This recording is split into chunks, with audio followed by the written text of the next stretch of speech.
Son las 8 de la mañana, las 7 en Canarias.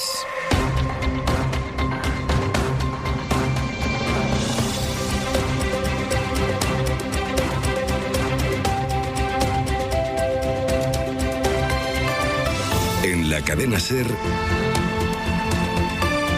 Hoy por Hoy, con Ángeles Barceló. Hola, muy buenos días. Diciembre se le está atragantando al Partido Socialista y apenas llevamos 11 días del mes. La exmilitante Leire Díez, que se presentaba a las reuniones como la enviada de Ferraz, ha pasado la noche en el calabozo después de que fuera detenida en una operación que la Audiencia Nacional mantiene secreta. Junto a ella fue arrestado Vicente Fernández, que había sido con el PSOE presidente de la SEPI, la Sociedad de Participaciones Industriales. Esas detenciones el mismo día en el que dimitía el expresidente ya de la Diputación de Lugo, socialista, denunciado por acoso sexual, mientras seguimos a la espera del expediente que Ferraz ha prometido para saber cómo pudo ocurrir que en las oficinas de la presidencia del Gobierno, en el Palacio de la Moncloa, un asesor de Pedro Sánchez, Paco Salazar, tuviera los comportamientos misóginos que describieron por escrito dos trabajadoras cuyas denuncias fueron orilladas. Sastre, buenos días. Buenos días, Barceló. Hay un malestar creciente dentro del Partido Socialista por estos casos y preocupación también por la acumulación de frentes para el Gobierno que se expone hoy, además, a otra derrota en el Congreso por la senda de déficit. A ese malestar interno por la suma de casos sobre acoso sexual, aun con el impacto de los comentarios que trascendieron del ahora encarcelado José Luis Ábalos, le puso ayer voz la portavoz socialista en el Parlamento andaluz, Ángeles Ferriz. Pues estoy hasta el moño de putero y de acosadores. ¿Le sirve la contundencia? Claro que estoy hasta el moño. Sobre todo porque me duele en un partido como el mío, donde estos comportamientos, como ustedes comprenderán, nos desgarran por dentro, porque no tienen cabida y porque no pueden cuestionar todo lo que es la historia de una organización que ha sido la que ha protagonizado los mayores avances de la historia de los derechos de las mujeres. Y 4, sin vergüenza, no pueden tirar por tierra todo el trabajo que hacemos día a día muchísimas mujeres y muchísimos hombres en el Partido Socialista. Yo quiero que se sepa toda la verdad, que se llegue hasta el final y que caiga quien tenga que caer. Vamos a empezar por las novedades en torno a la detención de Leire Díez. Javier Bañuelos, buenos días. ¿Qué tal? Buenos días. Y de lo poco que se sabe de momento, ¿no? Solo que es una operación que investiga la Audiencia Nacional y que no está conectada en principio con el caso Cerdán, eso a pesar de que el otro detenido, que llegó a presidir la SEPI, llegó a trabajar para Servinavar. Sí, la trayectoria de Vicente Fernández ha estado ligada a María Jesús Montero hasta que acabó en Servinavar. Llegó allí a Pamplona tras dimitir como presidente de la SEPI. Fernández se vio obligado a dejar su cargo tras su investigación por el caso Aznalcóllar, por el que precisamente hace unos días fue absuelto. Pero la UCO ha encontrado nuevas sospechas, en este caso por su presunta implicación en el amaño de contratos públicos ayudados supuestamente por Leire Díez.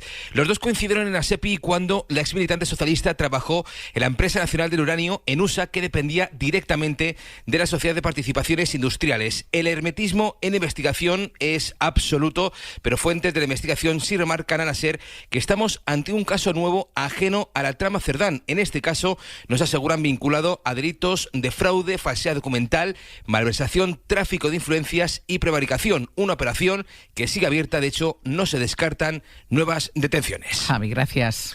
Un abrazo. Sobre las denuncias por acoso sexual, a la espera de ese informe, decíamos, del PSOE sobre Paco Salazar y tras el caso de Torrelodones, lo último es la dimisión del presidente de la Diputación de Lugo, el socialista José Tomé, después de que el programa de 4 Código 10 desvelara varios testimonios de mujeres que denunciaban acoso por su parte. Es más, estos testimonios acusan a Tomé incluso de haber ofrecido puestos de trabajo a cambio de sexo. Él lo niega, dice que es un montaje. Dado que non hai ninguna prueba, ninguna, ni la pode haber, porque non é verdad. Evidentemente tomaremos as accións legales que procedan. Se lo piden, va a dimitir. Eu vou seguir traballando por o Concello de Monforte e por a provincia de Lugo. Había una denuncia en el canal interno de los socialistas. El PSOE ha suspendido de militancia a Tomé, al que le ha retirado el liderazgo del partido en la provincia de Lugo. Le exigen que entregue su acta de diputado gallego y también que renuncie a la alcaldía de Monforte de Lemos, en la que se mantiene todavía. Guillermo Lerma, buenos días. ¿Qué tal? Buenos días. El de Tomé es un nuevo caso en plena tormenta dentro del partido, que está viviendo esta sucesión de casos como un desgarro, como escuchábamos antes decir a la portavoz en Andalucía, y que además abre una crisis ahora en Galicia, a pocos días de que se abra en Extremadura un ciclo de elecciones que se presentan muy, muy complicadas para el PSOE. Sí, la sensación en el PSOE es de desborde y de cierta incapacidad para reaccionar a una acumulación de frentes que no permiten al Gobierno retomar la iniciativa. Hay dirigentes de la Dirección Federal y miembros del grupo parlamentario que ya no ocultan su desánimo y sus dudas sobre si, pese a querer agotar el mandato, el Ejecutivo puede aguantar. Sánchez va a cerrar el año parando golpes por el goteo de denuncias de acoso que se están produciendo tras el estallido del caso Salazar, unos casos que nadie sabe hasta dónde pueden llegar. El del expresidente de la Diputación de Lugo amaga con abrir además una crisis interna. Los socialistas piden a José Tomé que entregue el acta de diputado y deje la alcaldía, y él se aferra al cargo, pero hay voces muy destacadas de la formación que cuestionan también al líder regional, a Gómez Besteiro, al que acusan de haber ignorado a las denunciantes. Tampoco la gestión en Ferraz convence a todos en el PSOE. Hay quien echa en falta más explicaciones públicas por parte de la Secretaría de Organización, todo a las puertas de un ciclo electoral en el que los socialistas tienen un horizonte muy complicado. Guille, gracias. Hasta luego. Ayer fue la primera sesión de control al Gobierno desde que conocemos la sentencia del fiscal general, y fue llamativo cómo el PP prácticamente ignoró algo así para centrarse en las denuncias de acoso dentro del PSOE. Contamos aquí el lunes, al empezar la semana, el barómetro de 40DB que constata cómo el PSOE ha perdido 2 puntos en un mes de apoyo entre las mujeres, y el PP quiere ahondar en esa brecha ahora. Por eso ayer decidió salir contra el Gobierno de forma casi monográfica en el Pleno. Por este asunto atacaba siempre el PP. Feijóo llegó a decirle a Sánchez en el Congreso: las lecciones de feminismo se las han debido de explicar en los prostíbulos. Ocurre que también hay denuncias que afectan al PP. Han denunciado por acoso y por malversación al alcalde de Algeciras y senador José Ignacio Landaluce. David Junquera, buenos días. Hola, buenos días. Cree el PP que el PSOE está ante su particular Gürtel. Dicen fuentes populares que si a lo de Salazar, Ábalos, Tomé le sumas la corrupción, el cóctel tardará años en ser digerido por los votantes socialistas. Esto no se olvida rápido, se frotan las manos los populares, que creen que está comprometida la viga maestra que hará desmoronarse el sanchismo. Para ayudar a acelerar esa caída llegará un nuevo adelanto electoral. A falta de anuncio formal, es prácticamente seguro que habrá elecciones en Aragón con la excusa de los presupuestos, pero uno de los motivos es la complicada situación de Pilar Alegría. En el PP Nacional creen que la ministra portavoz ha evidenciado su debilidad y que su foto comiendo con Paco Salazar puede ser el cartel electoral que catapulte a Jorge Azcón a unos resultados que le hagan depender menos de Vox. Se sienten fuertes en Génova, donde le quitan hierro al caso del alcalde de Algeciras, que ha pedido ser suspendido de militancia tras denunciar el PSOE 2 casos de presunto acoso a concejalas del PP. El regidor gaditano mantendrá su puesto y también su acta como senador, y el partido recuerda que se investigó el caso internamente hace un año y que las ediles negaron los hechos. Hay otros 2 frentes que se suman a las complicaciones que afronta ahora mismo el Gobierno. Uno de ellos, lo decíamos al empezar, va a estar en el Congreso, celebra el último pleno del año y se vuelve a votar la senda de déficit, que es la base para poder elaborar unos presupuestos y que el Parlamento va a volver a tumbar. Otros decretos, en cambio, sí que se espera que prosperen. Y a eso se agarra el Gobierno. Josué Coello, buenos días. ¿Qué tal? Buenos días. Asumido el segundo varapalo con la senda de estabilidad que, según algunos socios, el Gobierno ni siquiera ha negociado y se volverá a tumbar, el Ejecutivo da por asegurada la convalidación de los 3 decretos que hoy van a pleno: el de las ayudas a la palma, el de la mejora salarial para los funcionarios y el del uso del superávit para comunidades y ayuntamientos. En cambio, el Ejecutivo no tiene garantizado que salga adelante la ley de dependencia. Con enmiendas a la totalidad presentadas por PNV y por Junts, a esta hora el Gobierno negocia con ambos para que la retiren y evitar así una derrota parlamentaria de relevancia en este último pleno. Y es que desde el Ejecutivo están convencidos de que, a pesar de la compleja situación parlamentaria, si sacan adelante las muchas iniciativas que hoy se debaten y se votan en el Congreso, aún descontando la senda de estabilidad, es el ejemplo de que no hay bloqueo, a pesar de lo que dice la oposición, y que lo que queda de legislatura se puede emplear en aprobar medidas sociales. Por cierto, hablando de votar, quien no podrá hacerlo ya es José Luis Ábalos, después de que anoche el Congreso confirmase que sus derechos y deberes, entre ellos cobrar y votar, quedan suspendidos por la situación procesal del exministro. Y la otra complicación para el Gobierno sigue siendo la huelga de médicos, que afronta su tercer día. Hoy se reúne el Ministerio con los sindicatos que protestan por el estatuto marco que propone Sanidad. Anoche hablábamos de la situación de los médicos, lo hicimos en Hora 25. Escuchamos aquí a Ángela Hernández, la secretaria general de AMITS, el Sindicato Profesional de Médicos de Madrid. Lo que no es sostenible es seguir rompiendo y seguir estirando a los médicos como chicles. Y sobre todo no es solo que no sea sostenible, es que ya no estamos dispuestos a continuar. La profesión médica ha despertado. Las generaciones que vienen, y no lo digo como algo negativo, valoran su tiempo y su vida personal. y no están dispuestos a pasar por donde hemos pasado nosotros con el chantaje de la vocación. Estuvo también en Hora 25 con Aimar, la ministra de Sanidad, Mónica García. Dice que su borrador de estatuto recoge las peticiones que han hecho los médicos, algo que ellos niegan. Las guardias ni son obligatorias ni son voluntarias, ¿vale? Hay que cubrir, hay que atender a los pacientes. La otra reivindicación es la de tener una mesa específica para médicos. Claro, pero es que nosotros nos tenemos que deber a las elecciones sindicales. Sobre sanidad, por cierto, están los argumentos de la consejera de la Comunidad de Madrid que justifica al CEO del Hospital Público de Torrejón, el CEO de la empresa Rivera Salud, que llamó en una reunión a aumentar las listas de espera y a priorizar a los pacientes que fueran rentables. La consejera, se llama Fátima Matute, estuvo ayer en La Ventana de Madrid. Ella sostiene que el CEO, Pablo Gallard, no estaba dando una orden a los gestores del hospital, que estaba dando su opinión, de la que ella, por cierto, se desmarca. El audio expresa una voluntad de lo que esa persona estaba compartiendo en una reunión interna de lo que quería hacer, y es lamentable, intolerable y reprobable lo que ha dicho ese CEO, pero no ha dado la orden. Era un comentario, pero esa orden no se dio ni se ejecutó, según lo que dicen, pero yo voy a seguir vigilante con todo mi equipo. Ha llegado a Oslo María Corina Machado. De cómo fue su salida de Venezuela y cómo ha sido su llegada a Noruega les damos los detalles en poco más de un minuto. Si eres de los de no hay dos sin tres, o de los de a la tercera va la vencida, este es tu vino. Nuevo Protos tercer año. Acertarás. Mi coche hace tic tic tic, pero luego también tac tac tac, y ayer hizo tuk tuk tuk, paz. Ajá, ¿qué? La correa. ¿Lo ha entendido? Todo, incluso el paz. Sobre todo ese. Si tu coche suena raro, rarísimo, ven a Midas. Reparamos todos los problemas, incluso los más difíciles de entender. Pide cita en Midas.es. Con Midas siempre avanzas. ¡Aquí va la receta! ¡Vamos, lo especial! ¡Cuantos más seamos, mejor! ¡Y esos muy ricos mariscos de locos! Sin que nos cueste un riñón. Esta semana celebra la Navidad con los filetes de salmón y los quesos de oveja a 3,29. Aldi. ¡Qué poco cuesta comprar bien! Así suena lo más in de Bosch. Mi cocina es increíble. Like a Bosch. Integrada, indescriptible. Like a Bosch. Todo súper integrado. Like a Bosch. ¡Qué diseño tan cuidado! Las cocinas más in tienen electrodomésticos integrados de Bosch. Ahora con hasta 1.000 euros de reembolso. Bosch. ¿Qué hacemos si vienen las condiciones por la derecha? ¿Y si vienen las comisiones por la izquierda?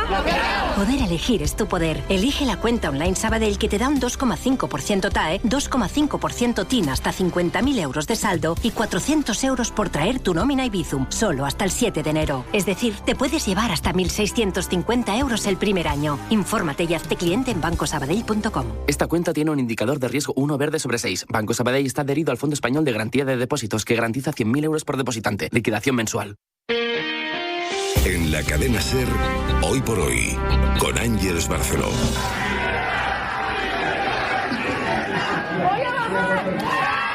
Es María Corina Machado saludando a sus seguidores desde el balcón del Gran Hotel en la capital de Noruega, donde la líder opositora venezolana ha llegado esta madrugada tras escapar del régimen de Maduro en un periplo que ha tenido en vilo a medio mundo. También a los organizadores del Premio Nobel de la Paz, que hasta ayer mismo no supieron si María Corina Machado podría asistir en persona o no a la ceremonia de entrega del galardón en Oslo. Finalmente no pudo llegar a tiempo por complicaciones en esa huida. This prize carries profound meaning. It reminds the world that democracy is essential. Fue su hija quien recogió el premio en su nombre y anunció que su madre llegaría a Oslo en pocas horas tras un viaje que ha estado plagado de obstáculos. Bayo, buenos días. Buenos días, y un viaje que, según cuenta hoy el Wall Street Journal, arrancó el lunes por la tarde en Caracas. Disfrazada y con peluca, la líder opositora venezolana atravesó una decena de controles militares antes de llegar en plena noche a la costa venezolana. Allí le esperaba un bote de pesca al que se subió junto a dos acompañantes con los que atravesó las aguas del Caribe previa coordinación con Washington para evitar ser confundidos con una narcolancha. Ya a salvo, en la isla de Curazao, Machado se subió a un jet privado con el que ha volado este miércoles hasta la capital de Noruega. Allí sus seguidores no daban crédito al verla aparecer en el balcón del hotel donde se aloja la ganadora del Nobel de la Paz, que ha entonado el himno nacional de Venezuela con sus seguidores. Espérenme, que ya voy por allá. Han antes de bajar a la calle donde se ha dado un baño de masas junto a la atenta mirada de varios guardaespaldas. Es la primera vez en 11 meses que vemos a Machado en público y aunque no llegó a tiempo para recoger ayer la medalla, sí se espera que hoy acuda al Parlamento noruego y que se reúna con su primer ministro antes de iniciar una gira por Europa en los próximos días. Horas antes de la llegada a Oslo de María Corina Machado y en plena tensión en el Mar Caribe, Estados Unidos interceptaba y confiscaba un buque petrolero en aguas cercanas a Venezuela. Washington, Sara Canals, buenos días. Alardeando de haber incautado el petrolero más grande jamás confiscado por Estados Unidos. Donald Trump escala así un grado más la tensión con Caracas. Horas después, su fiscal general Pam Bondi publicaba en X el vídeo de la secuencia. En él se ven 2 helicópteros aterrizando sobre el buque y a unos 20 miembros del ejército descendiendo con la ayuda de cuerdas sobre la cubierta del petrolero para proceder a esa incautación. Asegura la fiscal que el buque transportaba petróleo sancionado de Venezuela y de Irán y que forma parte de una red ilegal que proporciona crudo a organizaciones terroristas extranjeras. Supongo que nos quedaremos con ese petróleo, declaraba el presidente Trump tras confirmar esta operación que supone un duro golpe para Venezuela. El petróleo es la principal base de la economía del país y este incidente podría intimidar y disuadir a otros petroleros a atracar en costas venezolanas. Poco antes de que trascendiera la noticia de que Estados Unidos había interceptado ese petrolero cerca de Venezuela, el presidente de ese país, Maduro, lanzaba esta advertencia a Washington que ya no se parece tanto a sus últimos emplazamientos a Trump para alcanzar la paz. Trump dijo de hecho hace unos días que Maduro tiene los días contados en el poder y él... Siempre tenemos que estar como guerreros, como guerreras, con un ojo pelado y el otro también, trabajando, produciendo, construyendo, funcionando todo siempre y preparados para partirle los dientes al imperio norteamericano si hiciera falta desde la patria de Bolívar. Conoces a mi repre, ¿no? El otro día me llamó y me dijo que si no me importaba que un conocido suyo me llamara para una cosa. Le dije que sí, que sin problema. Meses después supe la historia completa. La búsqueda del tesoro. Una historia narrada por Esther Espósito y vivida por miles de niñas y niños que son utilizados para hacer daño a sus madres. Entra en niunamenos.es y descubre la historia completa. 25N. Contra la violencia vicaria. Usa el 016. Ministerio de Igualdad. Gobierno de España. Jaume Serra es una cava familiar que sigue fiel a su tierra y a sus orígenes. Por eso con Jaume Serra, esta Navidad vamos a demostrar nuestro cariño a los amigos, a la familia. Vuelve a reunirte con los tuyos y a brindar por los mejores momentos con tu cava favorito. Cava Jaume Serra, líder en la elaboración de cava en nuestro país. ¡Hijo, has venido! Sí. ¡Ay, qué ilusión! Y he traído a la abuela. ¡Ay, ay, ay, qué ilusión! Bueno, a las 2 abuelas. ¡Anda, qué ilusión! Y siempre dobló las sábanas. ¡Ay, qué ilusión! Incluso las bajeras. ¡Pero qué ilusión!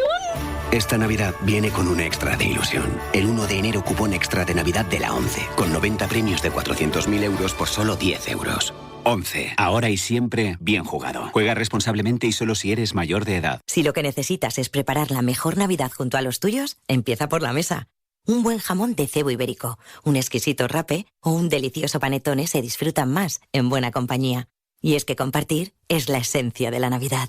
Supercor, Hipercor y Supermercado El Corte Inglés. ¿Qué necesitas esta Navidad? En tienda web y app. Y hemos hecho galletas con nuestras caras. ¡Ay, qué ilusión! Esta Navidad viene con un extra de ilusión. Cupón extra de Navidad de la ONCE. Juega responsablemente y solo si eres mayor de edad.